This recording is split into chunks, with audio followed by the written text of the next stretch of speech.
Hi guys, ఇప్పుడే లక్ష్మీ కటాక్ష movie చూసేసా భయ్యా. మూవీ ఎలా ఉందంటే నాకైతే నచ్చింది భయ్యా. మూవీ మీరు చూడాలనుకుంటే ఆహాలో ఉంది భయ్యా, వెళ్ళి చూసేయండి, పక్కా నచ్చుతుంది మీకు. ఈ సినిమా మొత్తం పాలిటిక్స్ మీద నడుస్తుంది భయ్యా. ఎలక్షన్స్, పోలీస్ అంటున్నా అని ఈ మూవీ బోర్ కొడుతుంది అనుకున్నారు భయ్యా. కానీ డైరెక్టర్ గారు అలా ఎక్కడ బోర్ కొట్టకుండా చాలా ఫన్నీ వేలో మూవీని మంచిగా ట్రీట్ చేశారు భయ్యా. అది పర్సనల్ గా నాకు చాలా బాగా నచ్చింది. ఒక కరప్టెడ్ పొలిటీషియన్, ఒక సిన్సియర్ ఆఫీసర్ మధ్య జరిగే స్టోరీనే భయ్యా ఈ లక్ష్మీ కటాక్షం.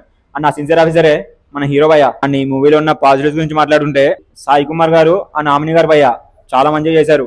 ఎస్పెషల్లీ వీళ్ళు లేకుంటే మూవీ లేదనిపించింది. ఈ సినిమాలో సెకండ్ హీరోయిన్ ఉంటారు భయ్యా. వాళ్ళ కామెడీ ట్రాక్ అయితే చాలా మంచిగా అనిపించింది, మస్తు ఉంటది. నేనైతే ఫుల్ నవ్వుకున్నా భయ్యా. మీరు కూడా చూడండి, మీకు పక్కా నచ్చుతుంది, నవ్వుకుంటారు. Overall Lakshmi Kataksham film is feel good message oriented film భయ్యా, చూసేయండి. అండ్ ఈ మూవీలో ఉన్న నెగిటివ్స్ గురించి మాట్లాడుతుంటే ఫస్ట్ నెగిటివ్స్ వచ్చేసి కొన్ని సీన్స్ లాగ్ ఉంటాయి భయ్యా, కొంచెం బోర్ అనిపించింది, బట్ ఇట్స్ ఓకే. క్లైమాక్స్ పిక్చర్లా సెట్ అయిపోతుంది. ఈ మూవీలో సెకండ్ నెగిటివ్ వచ్చేసి హీరోయిన్ భయ్యా, చాలా బాగుంటుంది హీరోయిన్. నాకైతే పర్సనల్ గా చాలా నచ్చింది. కానీ డైరెక్టర్ గారు కొద్దిసేపే పెట్టారు, అదే భయ్యా నాకు నచ్చలేదు. So it's negative for me. Overall Lakshmi కటాక్షం మూవీ అయితే చాలా బాగుంది భయ్యా. మీరు కూడా మీ ఫ్యామిలీ మెంబర్తో చూసేయండి, పక్కా నచ్చుతుంది మీకు. అండ్ ఈ మూవీకి నేను ఇచ్చే పొటాటోస్ 2.99 పొటాటోస్ భయ్యా. ఆ 0.1% ఎందుకు తగ్గించా అంటే యాక్చువల్లీ 3 ఇద్దాం అనుకున్నా భయ్యా, కానీ డైరెక్టర్ గారు హీరోయిన్ కట్ చేశారు కదా, సో నేను కూడా ఆ 0.01% ని కట్ చేసిన.